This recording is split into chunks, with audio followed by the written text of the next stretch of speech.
Jóvenes, luego de haber continuado con lo que es la parte de las indicaciones o de las primeras indicaciones, pues vamos a continuar con la lección. ¿Ya?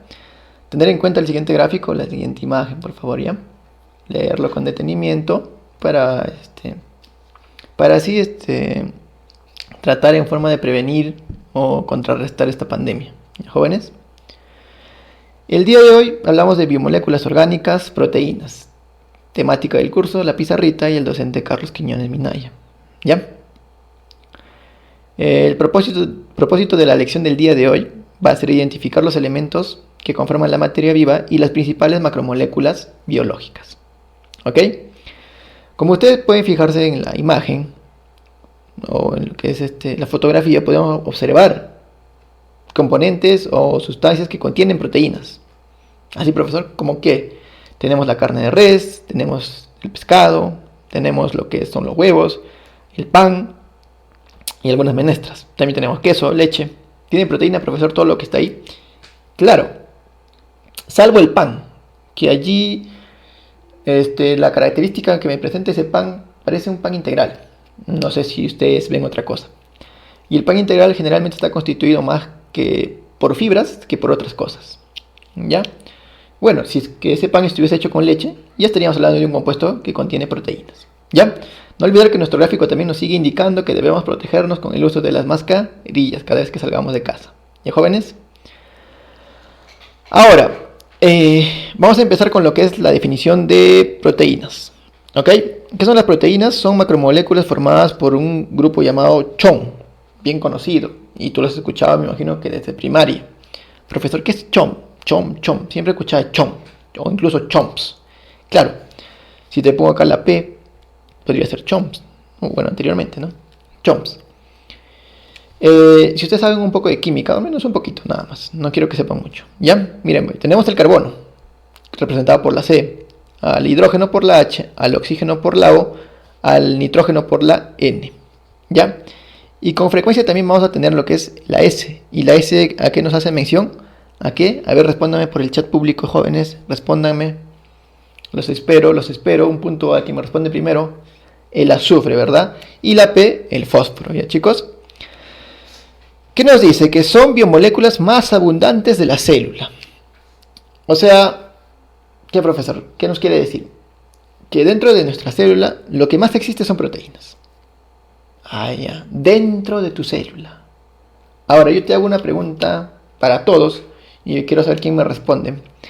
En el ser vivo o en el ser humano, ¿qué es lo que más existe? ¿Qué biomolécula es lo que más existe, por ejemplo? ¿O qué componente es lo que más existe? Espero que alguien me diga qué es lo que tenemos más los seres humanos. Tenemos proteínas, glúcidos, lípidos, sales o agua. ¿Qué es lo que tenemos más? Alguien que me responda al chat se gana un par de puntos el primero que me responda. Ya. Muy bien. Lo que más tenemos es agua, pues, chicos. Son aproximadamente un 70% de agua. ¿Ya? Y aproximadamente, si no me equivoco, un 16 o por allí la cantidad de proteínas nada más. ¿A qué sí, profe? Sí, solamente esa cantidad. ¿Qué es lo que tenemos más? Agua. ¿Ya? Las proteínas están constituidas ¿por qué? Por unidades llamadas aminoácidos. Pregunta de examen, ¿ya? ¿Quiénes son las unidades básicas de las proteínas? Los aminoácidos. Muy bien, los aminoácidos. Así como seguramente alguna vez te lo explicaron, que los componentes básicos de los carbohidratos, ¿qué son? De los glúcidos o los carbohidratos, o de los azúcares, ¿cómo se llaman? ¿Cómo se llaman los componentes básicos, o sea, las unidades? No sé, profe. No, tienes que saberlo. Son los monosacáridos. ¿Ya? Los monosacáridos. ¿Ok, jóvenes? Y en las proteínas, ¿cuáles son las unidades básicas? Los aminoácidos. ¿Ok? Muy bien, ¿qué es un aminoácido? Bueno, está constituido por un grupo carboxilo y un grupo amino, ¿no? No te olvides si presenta un grupo lateral llamado cadena R. Y en este gráfico lo vas a poder observar. Tenemos una cadena lateral llamada cadena R y tenemos también un grupo llamado un grupo carboxilo, que es representado de color verde. Tenemos un grupo amino representado de color rosa y tenemos el carbono alfa en el centro, ¿verdad? Y también unido el hidrógeno, ¿cierto? De la cadena lateral R, de esta cadena, va a depender mucho el tipo de aminoácido que vayamos a tener. Más adelante te lo voy a ir explicando. ¿Ya? Muy bien. O sea, profesor, todos los aminoácidos tienen esta estructura generalmente. Van a variar acá, en lo que es la cadena lateral. Ahí van a variar. ¿Ya? Muy bien, continuemos.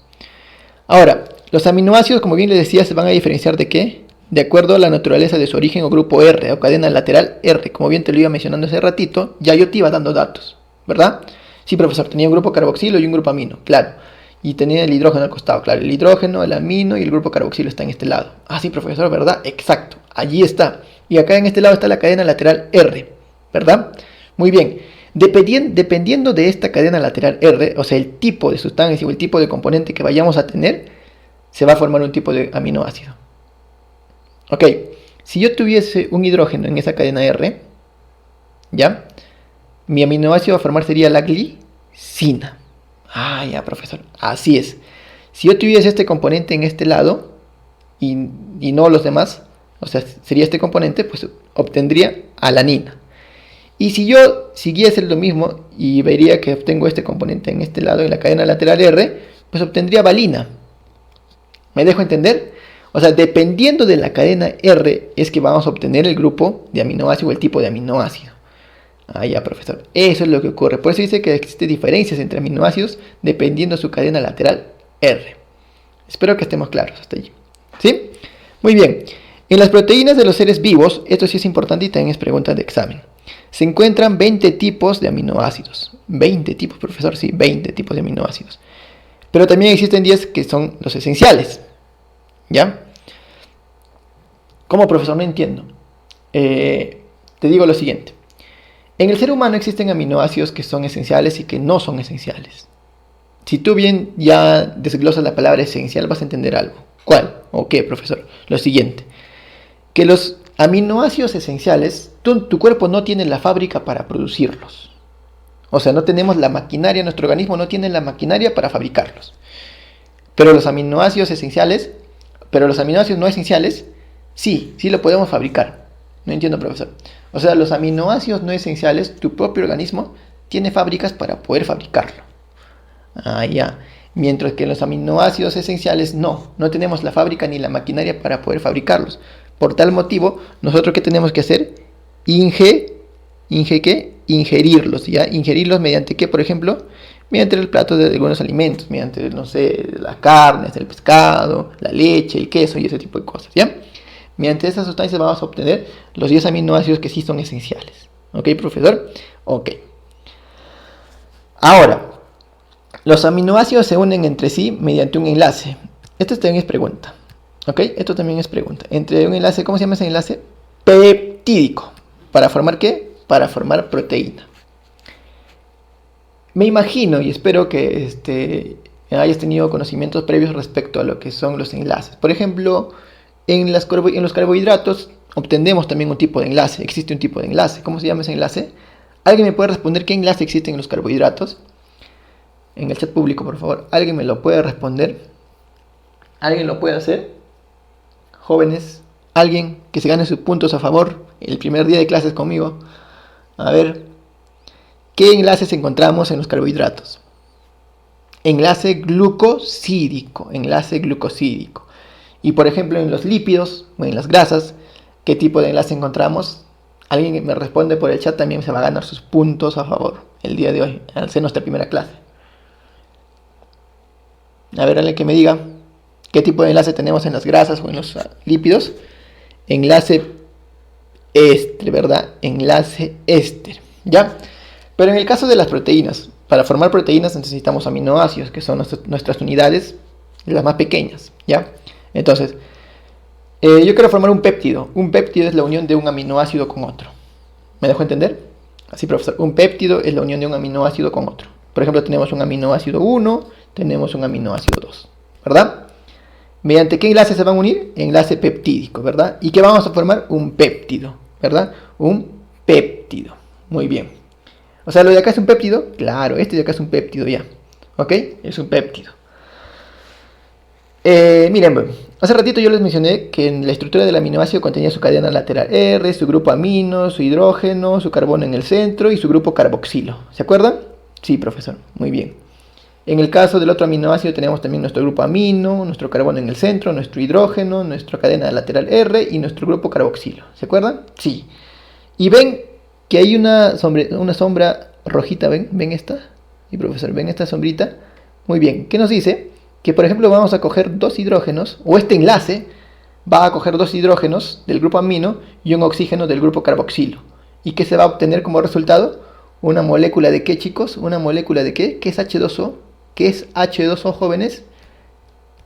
Agua, muy bien, agua, ¿ya?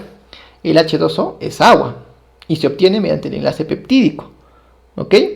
Como ven ustedes aquí tenemos al gran enlace peptídico. Aquí ya tenemos un péptido, está unido por un enlace peptídico, ¿ven? Espero que sí se estén fijando. Muy bien, ahora profesor, ¿y solamente el enlace peptídico libera agua? No. También el enlace también el enlace glucosídico. ¿Ok? Ok, profesor. Perfecto. Sigamos. Ahora, la clasificación de las proteínas van a depender a su función biológica, por ejemplo. ¿Cómo, profesor? Existen proteínas estructurales. ¿En el caso de quién? De las glicoproteínas en la membrana celular, por ejemplo. Glicoproteínas. Profesor, glico me suena. Glico es igual que decir glucoproteínas. ¿Y qué son glucoproteínas? Glucoproteínas son nada más y nada menos que unidas una proteína, por ejemplo, unido, ¿a quién, profesor? A un glúcido. ¿Ya? ¿Cómo, profesor? O sea, tenemos a una proteína que en su parte externa o en su parte lateral, por ejemplo, está unida a un glúcido. Ah, ya, profesor, está unido a un azúcar, claro. Esto es una glicoproteína. ¿Ya? En el caso de la queratina, que es una proteína estructural fibrosa, se puede decir en el caso de que es un poco dura, ¿ya? La vamos a encontrar en el pelo, esto sí es pregunta de examen, en el pelo, en la pluma, en las uñas, en los cuernos, ¿ya? El colágeno también es una proteína importante, la vamos a encontrar en tendones, en huesos y en cartílago, la cual va a poseer o va a dar resistencia al determinado lugar donde se encuentra, ¿ok? Muy bien, profesor. Nos hablaba de glucoproteínas, claro. En este caso, en esta imagen, ven ustedes la organización de una membrana celular. Lo van a dibujar en su cuadernito, bien bonito, y así van a ir compactando su conocimiento. ¿Ya? Tenemos una glicoproteína en esta zona. ¿Ven? O glicoproteína es lo mismo, no te compliques. Glico o glucoproteína es lo mismo. Profesor, ¿y esa dónde está? En la membrana celular. Como bien te decía, estaba constituida por un componente proteico y otro de carbohidrato o glúcidos. ¿Cierto? Ah, ya, profesor. O sea, era la unión entre proteína y glúcidos. Claro, por eso se llama glucoproteína. Gluco de glúcidos y proteína, pues del hecho de que estamos hablando de las proteínas, ¿no? Muy bien, profesor. Y miren esta membrana, también tenemos colesterol. ¿Perteneciente a qué segmento? Me imagino que lo han tratado. A lípidos, ¿verdad? Muy bien. Acá tenemos otra proteína integral, proteínas periféricas, ¿verdad? Tenemos a los microtúbulos que le dan consistencia a una célula, que le dan forma a una célula. Los microfilamentos de igual forma le siguen dando la forma, la consistencia, el sostén a una célula. Tenemos el poro hidrófilo. Profesor, ¿qué es hidrófilo? Hidrófilo es que puede pasar agua por allí. O sea, que atrae al agua. Si yo digo hidrofóbico, es que repele al agua. Si digo hidrófilo, es que atrae al agua. Allá, profesor. O sea, ¿por ese poro puede pasar agua? Claro, por este poro puede pasar agua. ¿Ya? Y también tenemos a los fosfolípidos, parte de lo que son los lípidos, ¿verdad? Profesor, ¿qué? ¿En la membrana existen tantos componentes? Claro, en la membrana celular existen todos estos componentes. Los fosfolípidos son importantes para darle mayor movimiento a lo que es la membrana celular y todo eso. ¿Jóvenes? Muy bien, continuemos. Y también se van a clasificar por su función o por la función que éstas realicen. ¿Ya? Vamos a tener proteínas de transporte. En el caso de las proteínas de transporte, ¿quién, profesor? No te olvides de esto, dato importante. Todo lo que te estoy marcando con amarillito son datos importantes que debes recordarlo. La hemoglobina es una proteína de transporte. ¿Qué transporta la hemoglobina, profesor? ¿Qué es O2? Oxígeno. Oxígeno. Transporta oxígeno, ¿verdad? En los vertebrados. La hemocianina va a transportar O2, pero en algunos invertebrados, ¿ya? Yo te voy a mandar a investigar, por ejemplo, dónde encontramos la hemocianina. ¿Ok? Cumple función similar a lo que es la hemoglobina, ¿ya? Pero yo te voy a mandar a investigar. O alguien que me diga, por ejemplo, la hemocianina, ¿dónde la encontramos? Que me responda al chat público. Pueden utilizar su computadora, la tablet o donde ustedes estén trabajando para poder buscarla, ¿ya? Y si la encuentran me la avisan, ¿ya? Me lo van indicando en el chat público, ¿ya? Muy bien. Tenemos también las proteínas de reserva. ¿Cuáles son las proteínas de reserva, profesor? A la albúmina que está presente en el huevo, ¿ya? Y a la caseína en la leche, ¿ok? ¿Qué, profesor? Esto te puedo preguntar, sí. ¿Qué tenemos en la clara del huevo, por ejemplo? Claro, el huevo es un compuesto que tiene no solamente clara, sino también tiene yema, ¿cierto? Pero en la clara del huevo, ¿qué es lo que está? La albúmina. Pero si yo quiero ser un poquito más específico en lo que digo, o en la proteína de la que estoy hablando, no voy a decirle albúmina. Yo te voy a dar un dato para que puedas hablar con un poco más de criterio. En sí se llama ovoalbúmina. ¿Cómo, profesor? En sí se llama ovoalbúmina. ¿Qué no se llama albúmina, profesor? No, albúmina es el título general. O sea, todos lo conocen como albúmina. Pero dentro de las albúminas existen otros tipos de albúminas. Y una de ellas es la ovoalbúmina que está presente en la clara del huevo. ¿Ok? Ok, profesor. Entonces, ¿puedo decirlo albúmina y ovoalbúmina? Perfecto. Puedes decirlo igual. Pero si le dices ovoalbúmina, vas a tener un check grandísimo en mío. ¿Ok? Un gran check de mí. ¿Ya? Porque a mí me gustaría saber que ustedes están hablando con un poco más de criterio y tienen un poco más de conocimiento en este aspecto. Y no está nada difícil, chicos. ¿Eh? Está bien sencillo. ¿Ya? Está bien sencillo. Ahora tenemos a la caseína presente en la leche. La caseína es una proteína que está presente en la leche. Por ejemplo, algunos deportistas utilizan la caseína para poder ganar masa muscular. Jóvenes, la caseína presente en la leche. Proteínas protectoras vamos a tener en la sangre de los vertebrados. ¿Y quiénes van a ser? Por ejemplo, los anticuerpos. Muy bien, anticuerpos. Los anticuerpos forman parte de nuestro sistema inmunológico. Cuando yo te hago mención al sistema inmunológico, te estoy haciendo mención a que forman parte de nuestro sistema de defensa, los que se encargan de protegernos. ¿Y quiénes son? Los anticuerpos, que se encargan de destruir y proteger lo que vendría a ser al organismo de agentes extraños como bacterias, virus, etc. ¿Ya? Etcétera. Muy bien, jóvenes. ¿Estamos bien hasta allí? Espero que sí estemos bien hasta allí. Estamos avanzando bien. ¿Ya? Vamos a hablar ahora de las enzimas. Profesor, ¿qué son las enzimas? Lo que a mí me caracteriza en este aspecto es que de cosas un poco complejas sacamos cosas bien simples. Y espero que las enzimas hoy día lo entiendas. ¿Ya? Muchos tienen dificultad en entender enzimas, incluso en grados superiores. ¿Ya? Enzimas es un poco complicado el nombre, ¿no? ¿Qué será enzima, profesor? Mira, a ver. ¿Alguna vez tú has jugado un juego bien conocido llamado Pac-Man? Valga la redundancia. ¿Ya? Pac-Man, profesor, claro. Es un tipo una cabecita que va comiendo algunas sustancias. ¿Ya? Si yo hiciera, por ejemplo, te voy a dar un ejemplo bien sencillo acá. ¿Ya? Por ejemplo, yo tengo un plato de comida. ¿Ok? Tengo un plato de comida. O, por ejemplo, tuviese un pan, un trozo de pan. ¿Verdad? Si yo lo ingiero, pasa por mi tubo digestivo y todo ese proceso. Ustedes se van a dar cuenta que tu célula, que es microscópica, no va a comer el trozo de pan que tú te has comido. ¿O sí? Bueno, si alguien de ustedes me dice que sus células tiene dientes y que come ese tipo de trozo de pan, wow, tendríamos que estudiarlo. ¿Ya? Pero en este caso no. Las células son muy pequeñas, microscópicas, y por tal motivo no tienen muelas para comerlo. No tienen dientes para alimentarse de esa forma. O sea, tiene que pasar un proceso digestivo correcto. Tiene que llegar a tu estómago, tiene que pasar por lo que es tu intestino delgado y absorberse a través de lo que son los vasos sanguíneos. ¿Ya? Los nutrientes en mínimas cantidades. ¿Me dejo entender? Muy bien, tu célula no va a comer eso. Entonces, para poder convertir ese pan, ese trozo de pan grueso, primero trabaja tus dientes, trabaja la cavidad bucal y luego trabaja tu estómago, por ejemplo, ¿no? En tu estómago existen enzimas. Como profesor, las enzimas se encargan de degradar, por ejemplo, en el estómago existen enzimas que se encargan de partir este pan en sustancias más pequeñas. Y también hay en tu intestino delgado, que se encargan de hacerlo más chiquito aún. Entonces, por ejemplo, van a convertir este pan en ¿qué? En una sustancia muy conocida como glucosa. ¿Ya? Una sustancia muy conocida como glucosa. Y la glucosa sí lo va a consumir tu célula. O sea, necesitamos convertir a glucosa. ¿Y cómo lo vamos a convertir? Mediante enzimas, que van a degradar el pan. Ah, ya, profesor, entonces las enzimas sirven para eso, para degradar. Claro, hay enzimas que sirven para degradar, ¿ya? Entonces, ¿qué nos dice sobre las enzimas? Que son proteínas que son producidas por las células vivientes, que catalizan. Si alguien te dice que es catalizar, pues tú le tienes que responder es acelerar una reacción química en los seres vivos. Muy bien, como profesor, de la siguiente manera. Entiéndelo catalizar de esta forma. Acelerar las reacciones. ¿Cómo?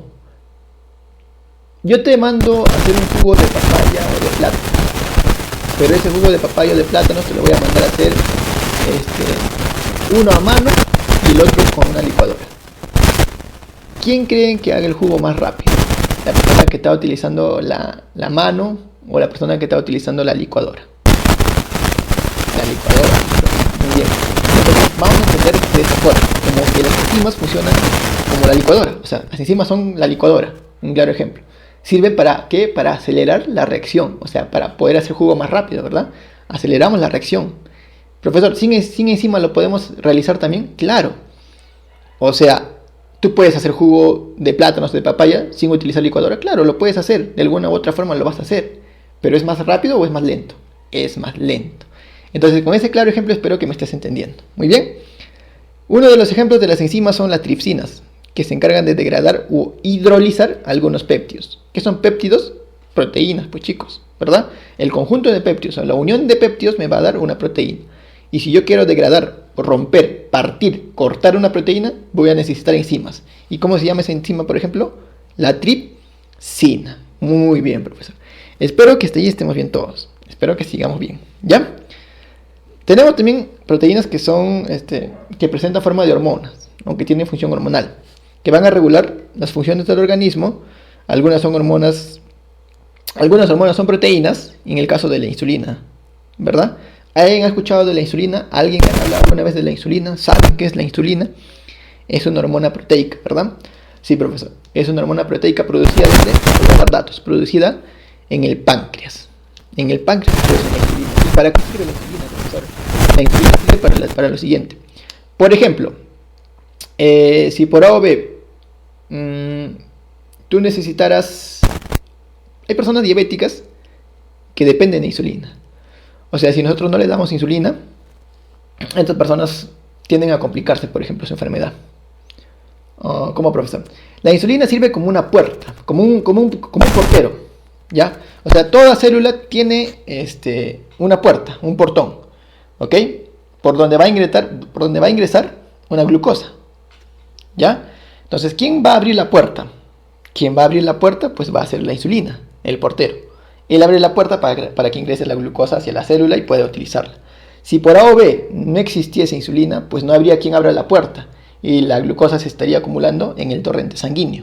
Por tal motivo ocurre lo que es la diabetes, bueno, un tipo de diabetes donde se va acumulando glucosa en el torrente sanguíneo y por ende las cantidades elevadas en lo que es un examen de sangre, por ejemplo. ¿Ya? Espero me estén entendiendo. De esa forma funciona la insulina. ¿Para hacer ingresar a quién? A la glucosa. ¿A dónde? A la célula. Muy bien. ¿Y para qué sirve la glucosa, profesor, de la célula?